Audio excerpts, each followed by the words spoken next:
لله رب العالمين والصلاة والسلام على رسوله الكريم أما بعد فأعوذ بالله من الشيطان الرجيم بسم الله الرحمن الرحيم إن الله وملائكته يصلون على النبي يا أيها الذين آمنوا صلوا عليه وسلموا تسليما اللهم صل على محمد وعلى آل محمد كما صليت على إبراهيم وعلى آل إبراهيم إنك حميد مجيد اللهم بارك على محمد وعلى آل محمد كما باركت على إبراهيم وعلى آل إبراهيم إنك حميد مجيد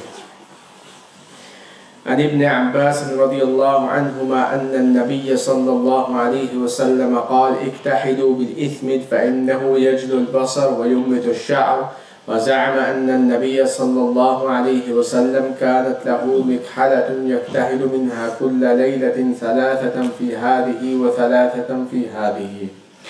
عن ابن عباس رضي الله عنهما قال كان النبي صلى الله عليه وسلم يكتحل قبل أن ينام بالإثم ثلاثا في كل عين.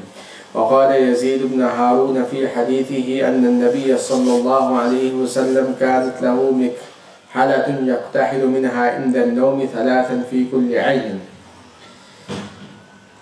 ابن عبد الله رضي الله عنهما قال قال رسول الله صلى الله عليه وسلم عليكم بالإثمد عند النوم فإنه يجلو البصر وينبت الشعر. عن ابن عباس رضي الله عنهما قال قال رسول الله صلى الله عليه وسلم إن خير أكحالكم الإثمد يجلو البصر وينبت الشعر. عن عثمان بن عبد الملك بن سالم عن ابن عمر رضي الله عنهما قال قال رسول الله صلى الله عليه وسلم عليكم بالإثم فإنه يجلو البصر وينبت الشعر أو كما قال عليه الصلاة والسلام. باب ما جاء في كحل رسول الله صلى الله عليه وسلم. The chapter on the kuhl of Rasulullah sallallahu alayhi wa sallam. My dear respected brothers, elders, listeners, 5 hadiths I have recited. In these 5 hadiths, the author has done the chapter on kuhl, the applying of kuhl, which we would call surma, which is made from, you can say, sand and stone, which is very beneficial for the eyesight and makes the eyelashes grow, and good for the eyes. What is the advice that Rasulullah sallallahu alaihi wasallam had given in this matter, and how did he apply it himself? What was the method? When did he apply it?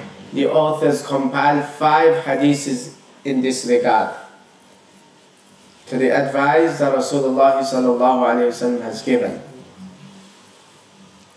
Those that have been for Umar, they've been to Saudi or the countries, they'll see packages where it says kuhl, and we commonly known where is known as surma.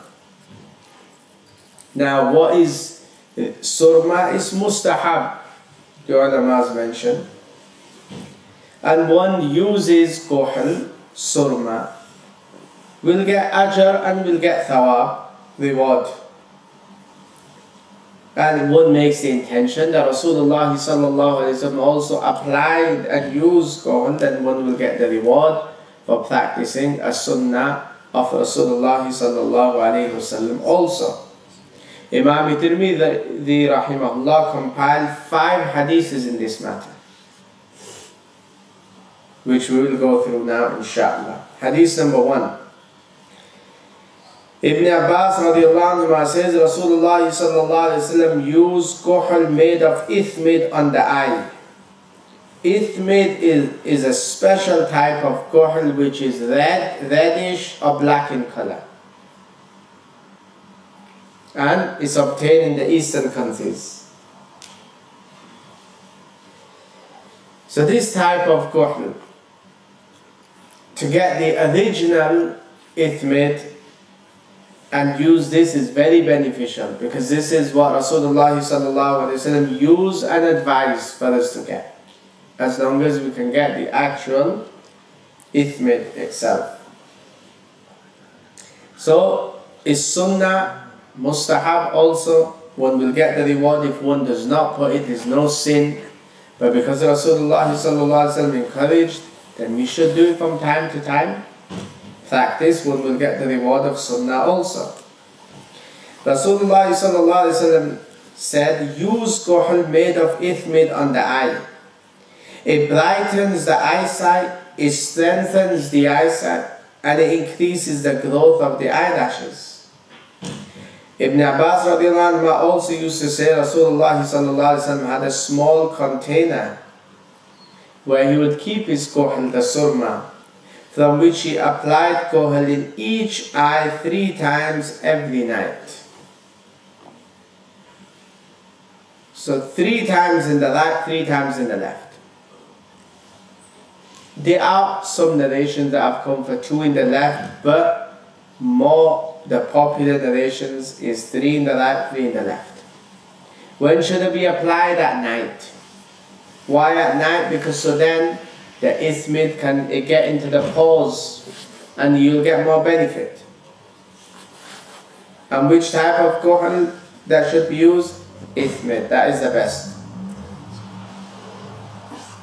And like I mentioned, these other narrations have come, but the ones that have been frequently mentioned is where 3 in the right, 3 in the left. There's also one narration that comes 2 in the left. Hadith number 2.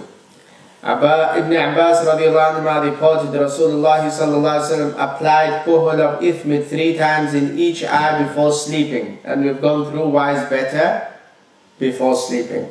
But it should be applied properly. It's actually using the correct way. Some people, they've got it underneath the eyes also, and on top, which looks very odd and strange then in the morning.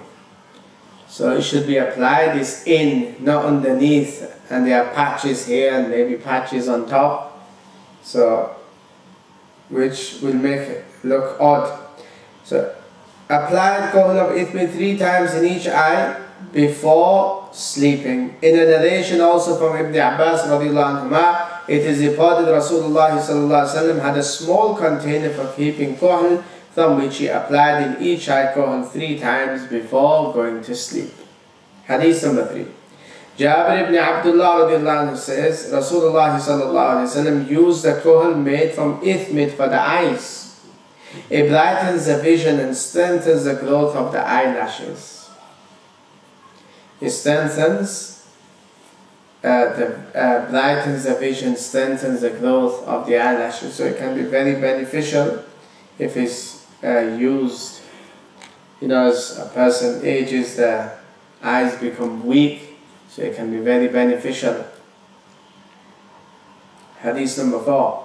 Ibn Abbas says Rasulullah said, the best from among all the kohl used by you is the one made from ithmid.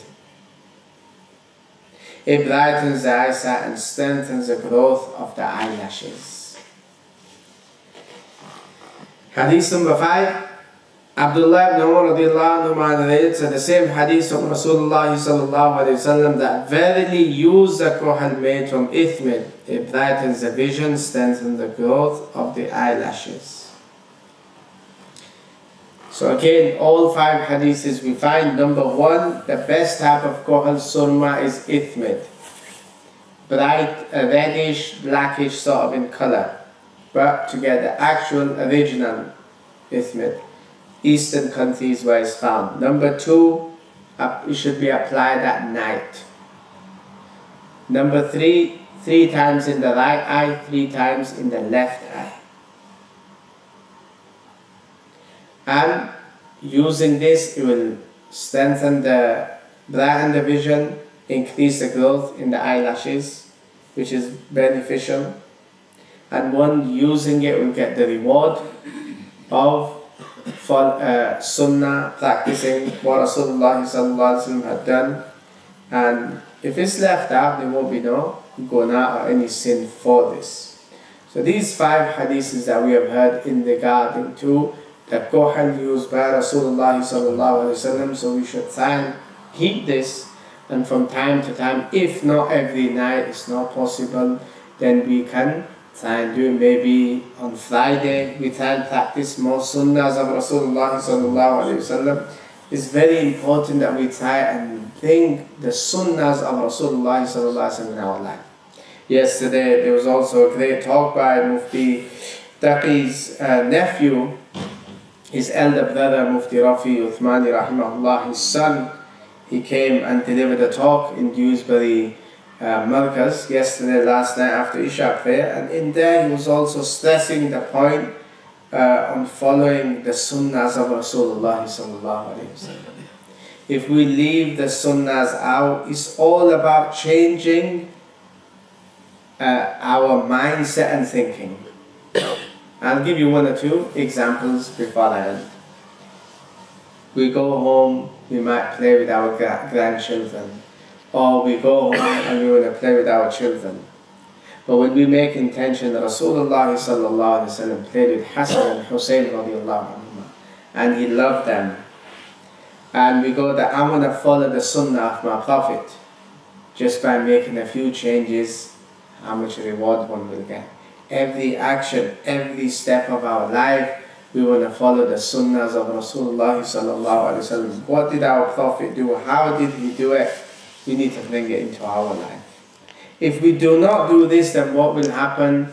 Then there's other things that will come in our life. We're going to spend our life and time and do things in some sort of way. Either there'll be innovations, introducing new things into deen, which is not part of deen. And this is what the ulama mentioned. May Allah subhanahu wa ta'ala give us the ability to follow the sunnahs of Rasulullah sallallahu alayhi wa sallam. Ameen. Subhana rabbika rabbil izzati amma yasifun wa salamun ala al-mursaleen walhamdulillahi rabbil alamin.